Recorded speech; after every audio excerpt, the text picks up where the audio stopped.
Yup, that's it. We're done. Pack it up. The Geysers the best thing in this update.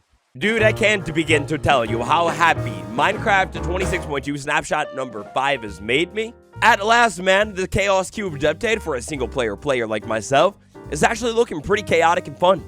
Over the past few days, I have been experimenting, investigating, Sulfur Spring making with the brand new Minecraft snapshot. Here is what I have discovered, including, yes, this old concept art. Copper fans are here, baby. Difficulty update. It seems that Mojang is playing around, toying with the idea of making difficulties a little bit more different. Inside of this brand new snapshot, we have game test environments difficulty, so you can now run different game tests in different difficulties. Now, these game tests specifically, they relate to these blocks right here. Pure cinema, chat, block, frown, smile, all of that stuff that was added in the Spring to Life update. Why would Mojang implement the feature to run game tests on different difficulties if, well, difficulties, I guess other than hardcore Minecraft, they basically don't change very much at all. And speaking of game difficulties, inside of this week's snapshot, we have yet another change to peaceful Minecraft. So it's quite odd. Inside of the Nether, if we go ahead and flip things over to peaceful, we will notice that this place then becomes pretty barren. I mean, we've got this adorable family. We've got piglins. This was a change made in snapshot number 4. They can now spawn on peaceful. They work pretty differently on peaceful, though. They will never fight back, and they won't even get mad at you for running around without any gold on. But, you know, Mojang wanted to make it so you could actually barter with these things and survive a little bit easier in the Nether in peaceful difficulty. And that brings us to the big bad hog, the hoglin, the main source of food inside of the Nether. Well, in last week's snapshot, it was made so that the hoglin would be able to spawn in peaceful difficulty. I don't know if you can see what isn't happening right now. They reverted it. In an update that is potentially introducing a brand new way to make explosives in peaceful Minecraft without the creeper, these changes are quite odd.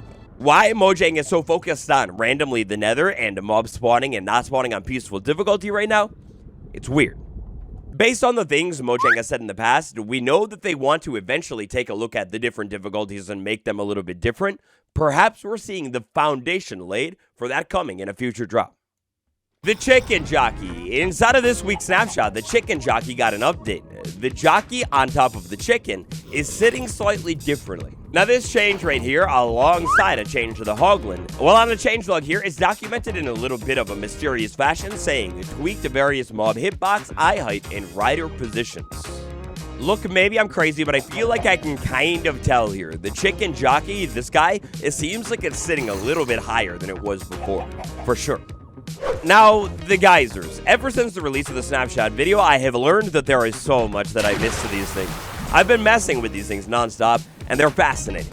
But a couple of more things that I would like to talk about before we take a look at geysers. Sulfur Spike. In previous snapshots, the Sulfur Spike, that sound was the pointed dripstone sound. This crunchiness was basically being copied over, but no longer will that be the case. The Sulfur Spike has its own sounds.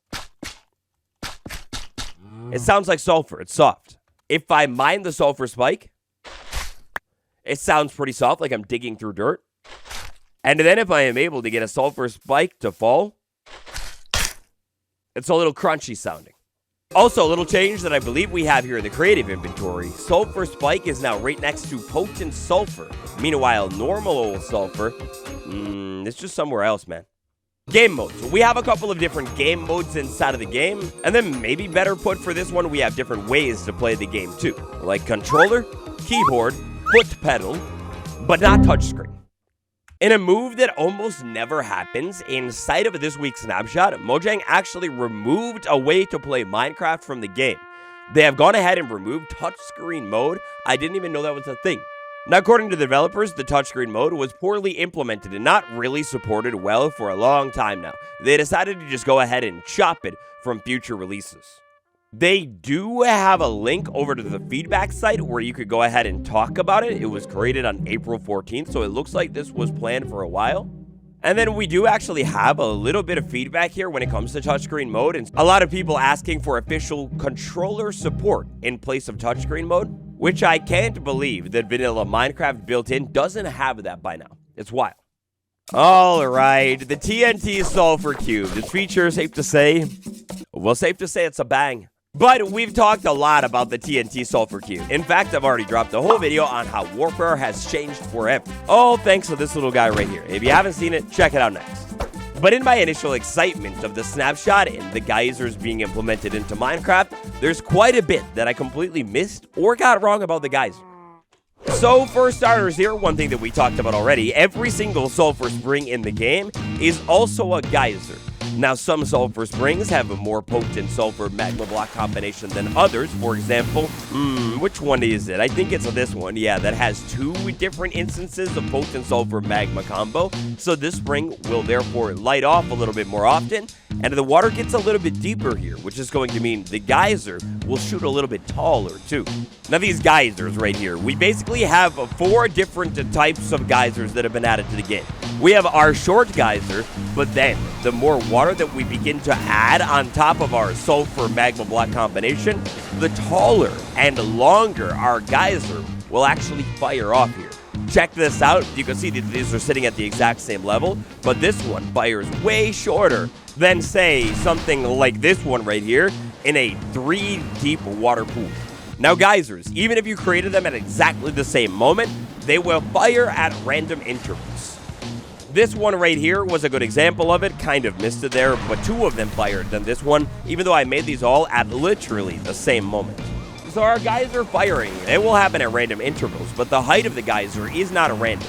If I have a geyser in 1 block deep of water, the geyser will fire up into the air 5 blocks every single time. Double the water and the height will double. Add 1 more to the water, so 3 deep, and then we've got 15 blocks up into the air. And then finally, 4 deep, that's our maximum depth of a geyser. That'll go all the way up to 20 blocks, and the geyser steam will fire the longest here, as you can kind of see. Now, our cool thing with the geyser, you can see it right there, they will actually be able to interact with entities in the game. So, for example, if I move over to a geyser, oh my god, it actually shot me up into the air. Now, you have to be careful with this mechanic because the geyser, when they shoot you up into the air, if you don't land somewhere safely, you could absolutely take fall damage. Unlike, say, maybe a wind charge or something, if you get it right, they don't negate fall damage. We have something like, let's say, a boat sitting right here. When a geyser is to fire underneath the boat, without a problem every single time, even if I am sitting in the boat, when the geyser fires, well, yes, I will be rocketed up inside of the boat. Now, it's a little tricky with the nausea effect of doubling up and everything, but that's crazy, dude.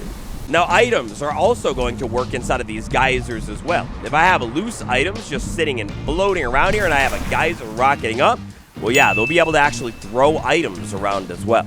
And even other things like mobs in the game, yeah, the geyser, it could absolutely be used as a mob elevator in the game if you can configure the mobs to actually stay in a geyser.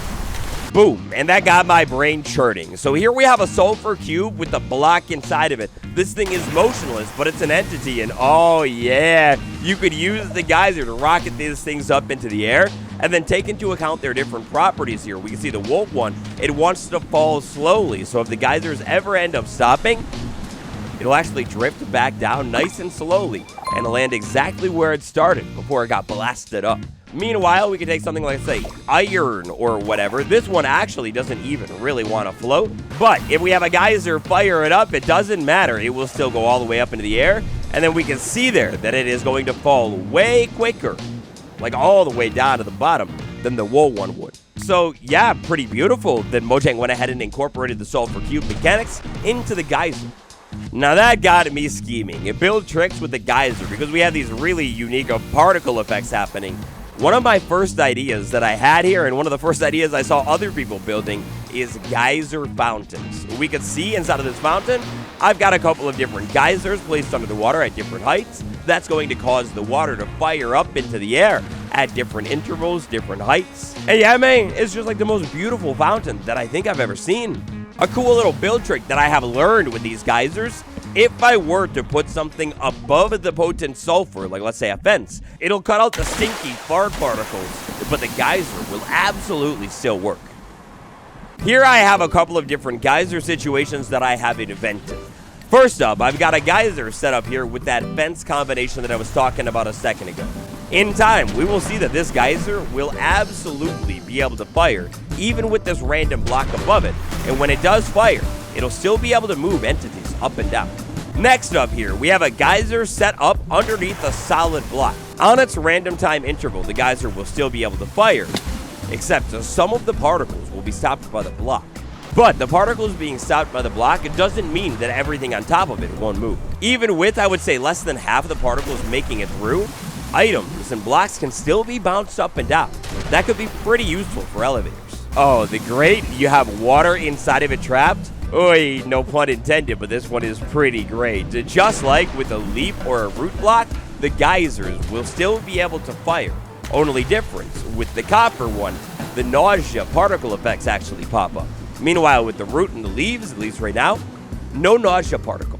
Now next up over here, I have a couple of grates all stacked up. It's actually 3 of them in a row.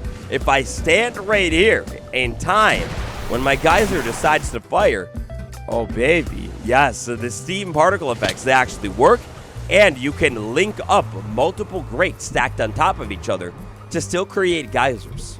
Dude, this is crazy. This is essentially creating, like, I don't know, water vents or pipes, whatever you want to call it. Water is being fully contained inside of these geysers. Nothing is holding it in except the grate itself. Oh, but man, in time, the whole geyser explosion, it'll definitely still work, dude.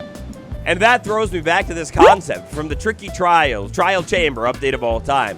The trial chamber update, it added all of this cool copper stuff. One thing that was left in the copper chamber floor of that update was something called the copper fan. This was a fan that was going to presumably be made out of copper and would be able to shoot and move items around. You know, in other words, literally exactly like the geyser with the copper grate combination. Oh my god, it only took them pushing 2 years, but they actually did it. They added a copper fan to Minecraft, dude. Now, right now, a couple of interesting things that do not work with these geysers. Observers do not see them fire. If it saw it fire, it would have made a noise. And the sculk sensor right here, even though this makes a whole bunch of noise and you would think the sensor would be able to hear it, it does not. I don't know, man, from the copper fan functionality to the different item elevator and mob movement mechanics, but then also just random build tricks that we can pull out with these smoky particles. I don't know, dude. I don't think this feature can be topped. This has got to be the coolest thing that Mojang has added to Minecraft in a long time. Thanks for watching, everybody. It's been me, Geysers. I'll see you all tomorrow. Goodbye.